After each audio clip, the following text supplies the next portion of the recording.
በ3 ሚሊዮን ብር ሙሉ ክፍያ እይታቸውን ወደ አራዳና ፍሬንድሺፕ ፓርክ ያደረጉ ቤቶችን እየገነባ የሚገኘው ሜሪት ፕሮፐርቲስ ነው የተገኘው። ቤቶቹ ያረፉበትን የካሬ አማራጭ እንዲሁም ዋጋውን ወደ እናንተ ማድረስ ይሆናል። እኔ ኤደን ነኝ። ሰብስክራይብ ማድረግ እንዳይረሳ ብራችሁ።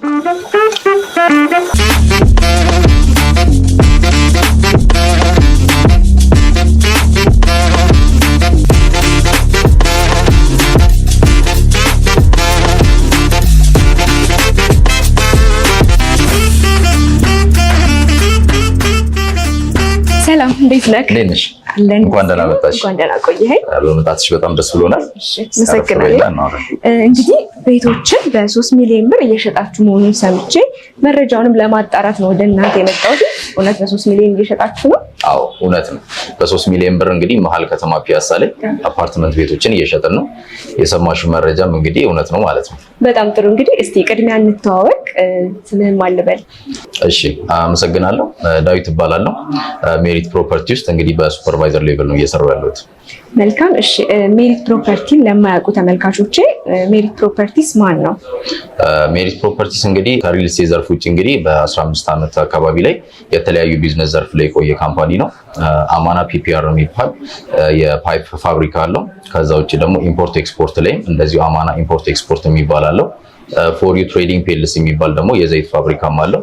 ሪል ስቴት ላይ እንዳልኩሽ አዲስ አይደለም ስልሽ እንግዲህ ቦሌ ራማዳ ጋር ገባ ብሎ ሲስተር ካምፓኒ አለው ሃይላይን ሪል ስቴት የሚባል እሱንም ማስረክበናል። አሁን ላይ እንግዲህ ይሄኛው ደግሞ ፕራይም የሚባል ሎኬሽን ላይ ግዙፉ ፕሮጀክታችን መሀል ፒያሳ ላይ ሜሪት ፕሮፐርቲስ ብለን ይዘን መጥተናል ማለት ነው።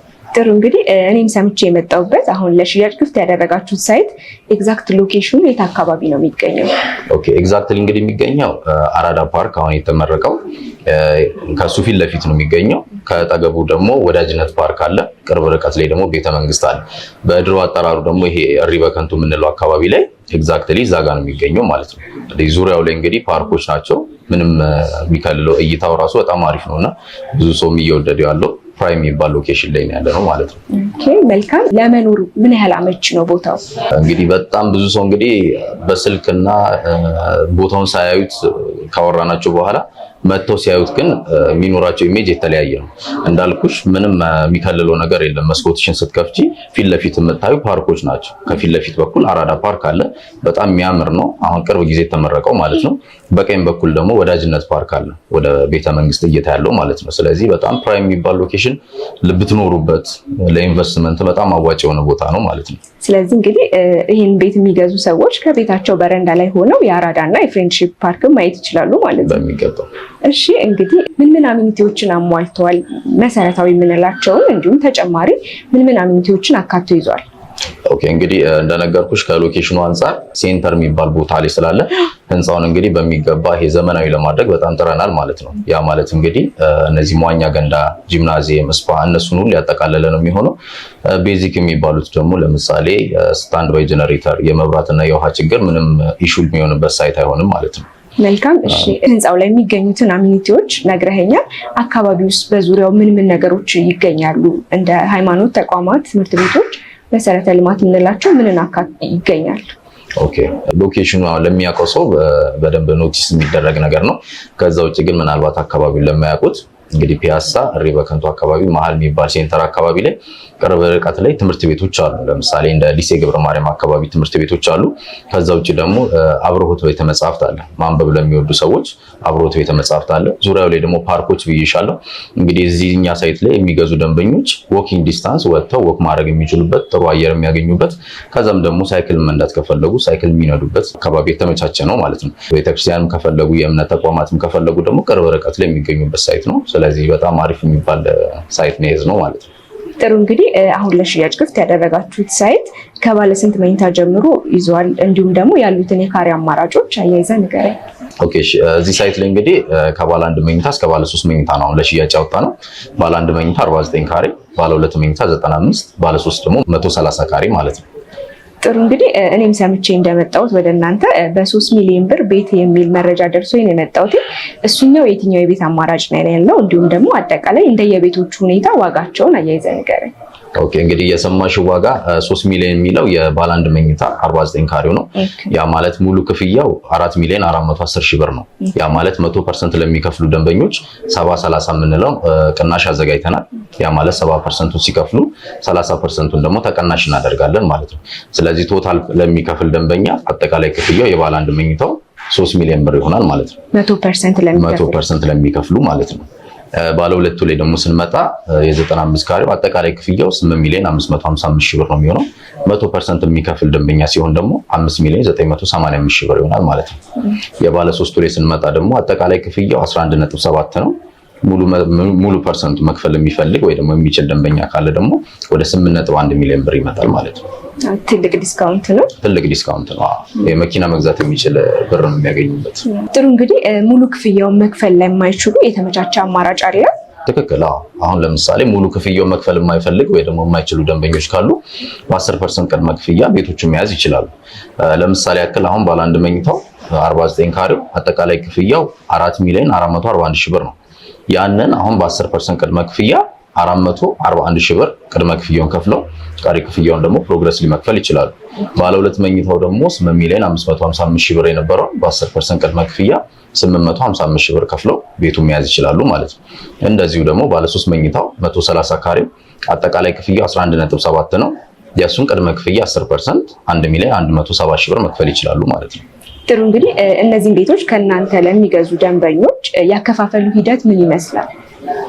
ኦኬ እንደነገርኩሽ አሁን በ10% ወይ ደግሞ በቅድመ ክፍያ መክፈል የሚፈልጉ ደንበኞች 9 ዙር የክፍያ ሲስተም አለን፣ ስኬጁል አለን። ያ ማለት በ3 ዓመት ውስጥ በ9 ዙር ከፋፍለን ያስቀመጥነው ፔመንት ስኬጁል አለ። ስለዚህ በ9 ዙር ከፋፍለው ይጨርሳሉ ማለት ነው። ያ ማለት ታይም ቤዝድ ነው ወይስ ፕሮግረስ ቤዝድ ነው? ይሄ እንግዲህ የክፍያ ሲስተም ያመቻቸነው ፕሮግረስ ቤዝድ ነው። ያ ማለት የግንባታ ሂደቱን እያዩ ነው። አሁን ለምሳሌ ያክል አሁን 10% ውል ሲዋዋሉ ነው። ስለዚህ ኔክስት ፔመንት የሚሆነው እንግዲህ ፈርስት ቤዝመንት ሲጠናቀቅ ነው የሚለው። ያ ማለት እንግዲህ ፕሮግረስሊ ህንፃው እየተሰራ እያዩ ነው የሚከፍሉት ማለት ነው። መልካም እንግዲህ እነዚህን ቤቶች ለመኖርም እንዲሁም ደግሞ መልሶ ለመሸጥ ለሚፈልጉ ከኢንቨስትመንት አንፃር ምን ያህል አዋጭ ነው? እንግዲህ ቅድም እንደነገርኩሽ አካባቢው ይሄ አይን የሚባል ወይ ነው ፕራይም የሚባል ሎኬሽን ነውና እዚህ አካባቢ ላይ አንድ ሰው መኖር ቢፈልግ ራሱ በጣም ተመራጭ ነው። ያው ቅርስ በዩ ለልጅ ልጅ የሚተላለፍ ሀብት ነው። ከዛ ውጪ ግን ደግሞ እንደ ኢንቨስትመንት ቢያስቡ አሁን አብዛኞቹ ደንበኞቻችን አሉ እንደ ኢንቨስትመንት አስበው የሚገዙ ማለት ነው። ያ ማለት ምንድነው ሪሴል ቫልዩ በጣም ከፍ ያለ ነው። ለምን መሀል ላይ እንኳን ሀሳብ ቢቀይሩ ሪሴል ኦፕሽኖች አሉት አግሪመንት ላይ የሚገባ። ከዛ ውጪ ግን አሁን ለምሳሌ ቢያከራዩት እዚህ አካባቢ በዶላር ነው የሚከራየውና ጥሩ የኢንቨስትመንት አማራጭ ፕላን ይሆናቸዋል ብለን እናስባለን። ስለዚህ ያው ለመኖሪያነትም ለኢንቨስትመንትም ተመራጭ ነው። በጣም ተመራጭ ነው ቦታ። እንግዲህ እነዚህ ቤቶች በምን ያህል ጊዜ ግንባታቸው አልቆ ደንበኞች መረከብ ይችላሉ? ኦኬ እንግዲህ አሁን ህንፃው ይኸውልሽ አጠቃላይ ህንፃው G+17 ነው የሚሆነው። 2 ቤዝመንት አለው። ከዛ ከግራውንድ ይጀምርና እስከ 4ኛ ድረስ ኮሜርሻል ነው። 5ኛ እና 6ኛ ደግሞ ለየት ባለ መልኩ ባልተለመደ መልኩ ፓርኪንግ ነው። ቅድም ያልኩሽ እነዚህ አምኒቲዎች ግማሹን የ6ኛ ፍሎር ግማሹን ይይዛሉ ማለት ነው። እነዚህ መዋኛ ገንዳ፣ ጂምናዚየም፣ ስፓ ማለት ነው። ከዛ 7ኛ ፍሎሩ ደግሞ ዱፕሌክስ የምንለው የቤት አይነት ነው። አሁን ቅድም ስናወራባቸው የነበሩት የቤት አይነቶች እነዚህ ፍላት አፓርትመንቶቹ ከ8ኛ ይጀምሩና እስከ 17ኛ ይሆናል ማለት ነው። ከዛ ደግሞ ላይ ራሱን የቻለ ቴራስ አለው ለሰርግ፣ ለልደት፣ ለተለያየ ፕሮግራም ይጠቀሙበት ማለት ነው። ስለዚህ አሁን ይሄን ህንፃ እንግዲህ የምናጠቃልለው በ3 ዓመት ነው ያስቀመጥነው ዲሊቨሪ ታይም ማለት ነው። ያ ማለትም እንግዲህ ማክሲመም ነው የሚሆነው። ኦልሬዲ ኮንስትራክሽኑ ለቻይኖች አውትሶርስ አድርገን ሰጠናቸዋል። ጃንግሱ ኮንስትራክሽን የሚባል ካምፓኒ ነው። ያን ያደረግንበት ምክንያት ምንድነው? ለቻይኖች የሰጠንበት አንደኛ ዲሊቨሪ ታይሙ በተባለው ጊዜ ማለት ነው። እንደውም አሁን ከነሱ ጋር የተባባልነው ከ2 ዓመት እስከ 2 ዓመት ተኩል ባለው ጊዜ ውስጥ እንዲያስረክቡን ነው። ስለዚህ የሚረከቡት ደግሞ ሴሚ ፊኒሽድ ነው። ስለዚህ ሁሉም አባወራ እቺ 6 ወሯን የራሱን ላስት ታች ወይ ደግሞ ፊኒሺንግ ሰርቶ የሚገባበት ጊዜ ይሆናል ማለት ነው። ስለዚህ ማክሲመም 36 ወራት ሁሉም አባወራ የራሱን ቤት ጥርት ባለ መልኩ ሰርቶ እኩል መኖር ይጀምራል። አንዱ ገብቶ አንዱ የሚረብሽበት ኮንዲሽኖች አይፈጠሩም ማለት ነው። ጥሩ እንግዲህ ከሀገር ውጭ ላሉ ተመልካቾች እነዚህን ቤቶች ከእናንተ እንዴት መገበያየት ይችላሉ? ኦኬ እኛ እንግዲህ አሁን ብዙ ደንበኞቻችን እንደውም ዲያስፖራዎች ናቸው፣ የውጭ ሰዎች ናቸው። አሁን እነሱ ምንድነው እያደረጉን ያለው ውጪ እንግዲህ ማስታወቂያዎችን አይተው በስልክም ኮንታክት ያደርጉንና ካሉበት ሀገር ያሉን መረጃ እንልክላቸዋለን። ከተስማሙ በኋላ ውሉን በዲኤችኤል ነው የምንልክላቸው። በዲኤችኤል እንልክላቸዋለን፣ ፈርሞ ይመልሱልናል። ፔመንቱንም ከዛው መላክ ይችላሉ። ከዛ ውጭ ግን እንግዲህ ተወካይ ካላቸው እዚህ መጥተው ተወካዮቹ ሳይቱንም አይተው ቢሮአችንን ጎብኝተው ያለውን ነገር ተጨማሪ መረጃዎችን ወስደው እዚሁ አግሪመንት መፈራረም እንችላለን ማለት ነው። መልካም እንግዲህ እስቲ በመጨረሻ የምትለው ነገር ካለ እድል ስጥ። ኦኬ እንግዲህ እኔም በመጨረሻ መጨመር የምፈልገው ነገር ምንድነው ይሄ እንግዲህ ፕራይም የሚባል ሎኬሽን ፕሮሞሽናል ፕራይስ ነው። በዛ ላይ ደግሞ እዚህ አካባቢ ላይ አሁን በካሪ ከ90,000 ብር ጀምሮ እየተሸጠ አይደለም። እኛ የምንሸጥበት አካባቢ ላይ እንደ ፕሮሞሽናል ፕራይስ ነው ያወጣ ነውና ይሄ ፕራይስ ደግሞ ለጥቂት ቀናቶች ናቸው የሚቆየው ማለት ነው። ስለዚህ ብልጦች ያው እንግዲህ መተው ፈጥነው የተዋዋሉ ቤቶቻቸውን እየያዙ ነውና ፈጠን ብሎ እንዲመጡ ነው የምመክረው። ቅናሹን የሚጠቀሙበት የ30% ቅናሽ ብዙ ብር ስለሆነ ያተርፉበታል ብዬ አስባለሁ። መልካም እንግዲህ እናንተ ማግኘት ለሚፈልጉ ተመልካቾቼ እንዴት ነው የሚያገኟችሁ? ኦኬ እኛን እንግዲህ ዋትስአፕ ላይም አለን፣ ቴሌግራም ላይ ቀጥታ ስልኮችም እናስቀምጣለን። በሱ እየደወሉ ማግኘት ይችላሉ ማለት ነው። ጥሩ እንግዲህ እኔም እታች ባሉት ስልኮች እንዲደውሉ መተው ሳይቱን እንዲያዩ ከወደዱትም እንዲገዙ መልክቴ ነው። ስለነበረን ቆይታ ከልብ አመሰግናለሁ። በጣም አመሰግናለሁ።